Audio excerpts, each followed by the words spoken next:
आओ मिलकर के बांट लें दुनिया को, तुम मेरे बाकी सब तुम्हारा। नमस्कार, मैं हूं शिवेंद्र प्रताप सिंह और आप देख रहे हैं हिंदी वाला हॉलीवुड। आज एक बेहतरीन फिल्म की एक्सप्लेनेशन के साथ आपके सामने हाजिर हूं। आइए बिना कोई देर किए हुए चलते हैं सीधे स्क्रीन की ओर। फिल्म की शुरुआत टीवी पर प्रसारित हो रहे एलिस नाम के डॉक्टर के एक इंटरव्यू से होती है। वो बताती है कि उनकी टीम ने कैंसर का इलाज ढूंढ लिया है और अब तक उन्होंने लगभग 10,000 लोगों का इलाज किया है और सभी के सभी मरीज पूरी तरह ठीक हो चुके हैं। मतलब यह है कि उनके द्वारा किया गया ट्रीटमेंट 100% सक्सेसफुल है। 3 साल पहले अमेरिका का मैनहट्टन शहर पूरी तरह वीरान हो चुका होता है। चौराहों पर बहुत सारी गाड़ियां खड़ी होती हैं मगर कोई भी इंसान नजर नहीं आ रहा। तभी डॉक्टर नेविल अपनी लाल रंग की गाड़ी से वहां एक हिरण के पीछे भाग रहा होता है। वो उसका शिकार करना चाह रहा होता है। जैसे ही वो हिरण पर बंदूक तानता है, वहां एक शेरनी आ जाती है और हिरण पर अटैक कर देती है। डॉक्टर नेविल चाहता तो बंदूक से शेरनी को मारकर अपना शिकार हासिल कर सकता था, लेकिन वो ऐसा नहीं करता क्योंकि उसी वक्त उसका अलार्म बज जाता है, जिसका मतलब ये होता है कि इस वक्त उसको अपने घर में रहना है। इसलिए वहां से वो चला जाता है। नेविल को इसलिए घर जाना होता है क्योंकि रात में वहां कुछ म्यूटेंट्स एक्टिव हो जाते हैं। उन म्यूटेंट्स को डार्क सीकर कहा जाता है क्योंकि वो रात में एक्टिव होते हैं और दिन की रोशनी में सरवाइव नहीं कर पाते। घर पहुंचकर नेविल और उसका कुत्ता खाना खाते हैं। उसके बाद वो घर को पूरी तरह से सील कर देता है, कहीं से भी किसी के आने की जगह नहीं बचती, और लाइट्स भी ऑफ कर देता है ताकि उन म्यूटेंट्स को यह पता न चले कि इस घर में कोई रहता है। इसके बाद वो अपने कुत्ते के साथ एक बाथ टब में सो जाता है। डॉक्टर नेविल अपने कुत्ते से बहुत प्यार करता है और उसे किसी भी हालत में खोना नहीं चाहता। फिर वहां बहुत सारे डार्क सीकर्स की आवाजें आने लगती हैं और डॉक्टर नेविल अपने अतीत के सपनों में खो जाता है। वो उस वक्त को याद करता है जब वो अपनी पत्नी और बेटी को एयरपोर्ट ले जा रहा था। वो अपनी पत्नी से कह रहा होता है कि कम से कम 2 सप्ताह का भोजन स्टोर करके रख लेना और ATM अपने पास रखना। वो उसे बताता है कि कुछ ही घंटों में इस पूरे एरिया को सील कर दिया जाएगा। उसकी पत्नी उससे पूछती है क्या यह वायरस हवा से फैल रहा है, तो नेविल जवाब देता है कि हाँ, शायद ऐसा हो सकता है। फिर वो लोग एयरपोर्ट पहुंच जाते हैं और वहां पहुंचकर एक मशीन से सभी यात्रियों की जांच की जाती है, जिसमें यह पता चलता है कि पैसेंजर वायरस इन्फेक्टेड है या नहीं। जब इस मशीन से नेविल की बेटी की जांच होती है तो पता चलता है कि वो सेफ है, लेकिन उसकी पत्नी वायरस इन्फेक्टेड पाई जाती है। तभी डॉक्टर नेविल को सभी कर्मचारियों पर बहुत गुस्सा आ जाता है। अब क्योंकि वो सीनियर होता है तो अपनी पत्नी की जांच दोबारा करवाता है और इस बार वो नॉन इन्फेक्टेड मार्क की जाती है। उसकी पत्नी और बच्ची हेलीकॉप्टर में बैठ जाते हैं। जैसे ही हेलीकॉप्टर टेक ऑफ करता है, उसी वक्त उसके पास लैंड कर रहे दूसरे हेलीकॉप्टर पर डार्क सीकर्स का हमला हो जाता है और वो हेलीकॉप्टर डिसबैलेंस होकर दूसरी हेलीकॉप्टर से टकरा जाता है, जिसमें दोनों हेलीकॉप्टर में मौजूद पैसेंजर्स की मौत हो जाती है। उसके बाद नेविल आगे के दिनों की याद करता है। नेविल एक लैब में होता है जहां वो इन्फेक्टेड लोगों को बचाने के लिए मेडिसिन बनाने की कोशिश कर रहा है। इसलिए वो इन्फेक्टेड चूहों की स्टडी कर रहा है।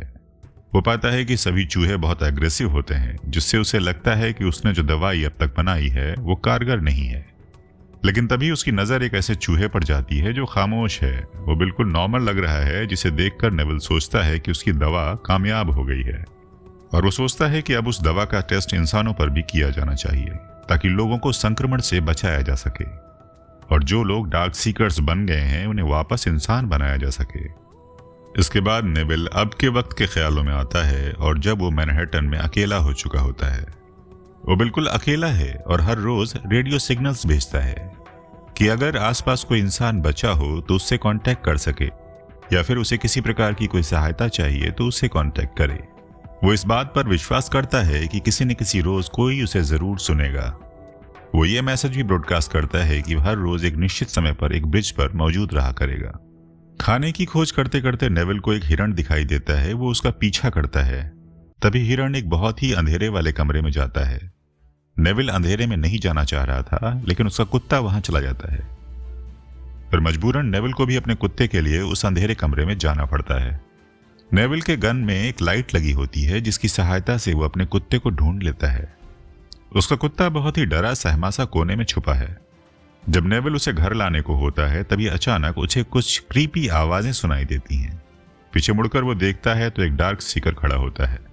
वो उन पर अटैक करने ही वाला होता है कि तभी नेविल अपनी गन से उसे मार देता है और अपने कुत्ते को लेकर वहां से भागने लगता है।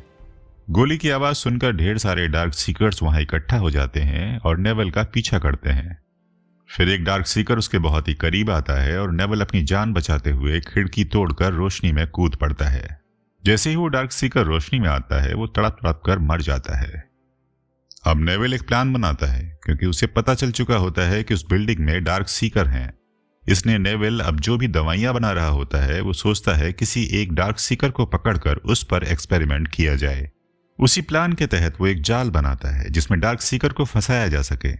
फिर वो अपने कुत्ते को गाड़ी में बंद करता है और वो खुद मेडिसिन लेता है ताकि वो वायरस से इन्फेक्टेड ना हो। कुछ ही देर बाद उसके जाल में एक डार्क सीकर फंस जाता है। तभी अचानक उस कमरे में जिसमें डार्क सीकर होते हैं उसकी खिड़की से कोई एक डार्क सीकर नेविल को देखता है और बहुत तेजी से चिल्लाता है मानो कोई रिवेंज लेने वाला हो। अब नेविल भी एक्सपेरिमेंट करने के लिए उस डार्क सीकर को अपने लैब में ले आता है। उसको वही मेडिसिन देता है जो उसने एक चूहे को दी थी। धीरे धीरे डार्क सीकर की सांसें कम होने लगती हैं और हार्ट रेट में बदलाव आ जाता है। अचानक वो डार्क सीकर जाग जाता है और बहुत तेजी से चीखता है, लेकिन फिर बेहोश हो जाता है, जिससे नेविल बहुत ही निराश हो जाता है कि शायद उसका एक्सपेरिमेंट काम नहीं कर रहा। फिर नेविल सेल्फ रिकॉर्डेड वीडियो बनाता है जिसमें वो बताता है कि ये मेडिसिन उन्हें ठीक नहीं कर सकती जो इन्फेक्टेड है।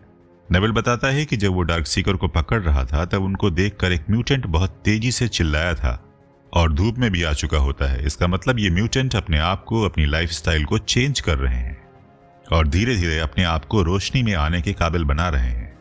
अब अमेरिका की मैनहट्टन में रहते हुए नेविल को लगभग 1000 से ज्यादा दिन हो चुके हैं।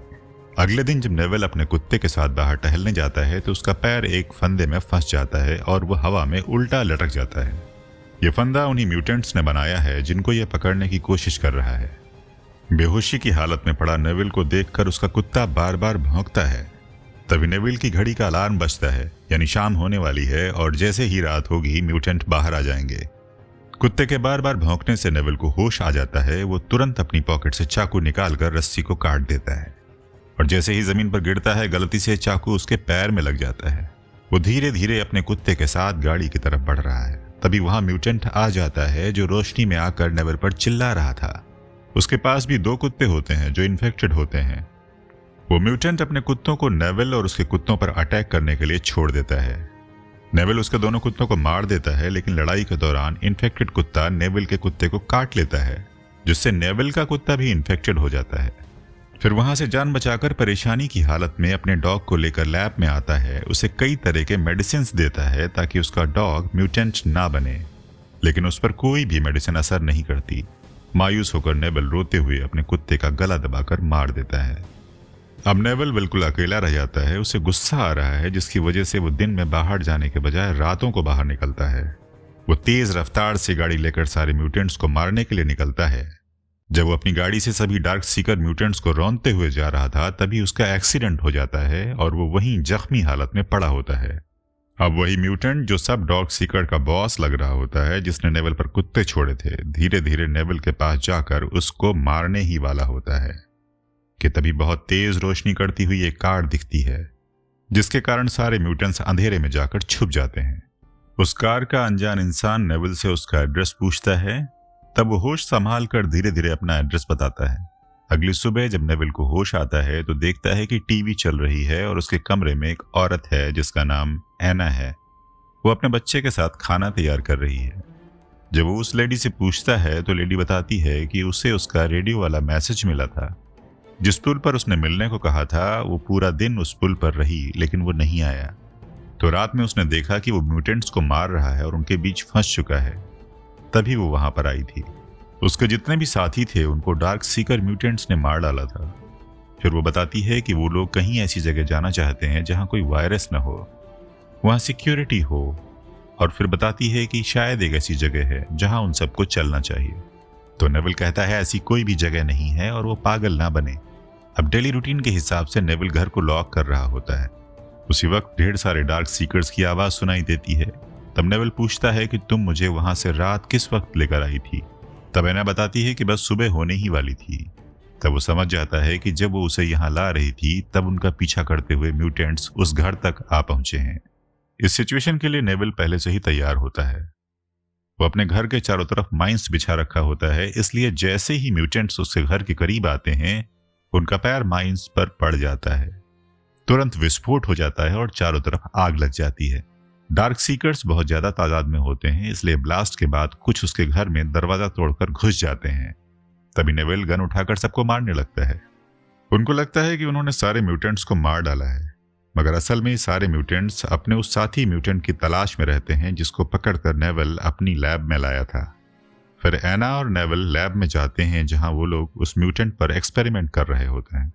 वो म्यूटेंट धीरे धीरे ठीक हो रहा होता है।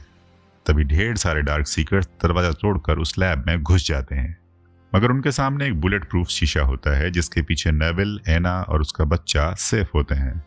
म्यूटेंट शीशे को तोड़ने की कोशिश कर रहे होते हैं और शीशे के पीछे से नेविल चिल्लाता है, देखो ये भी तुम लोगों की तरह है जो धीरे धीरे ठीक हो रहा है। मैं तुम सबको सही कर सकता हूं, मेरे पास सबसे अच्छी मेडिसिन है।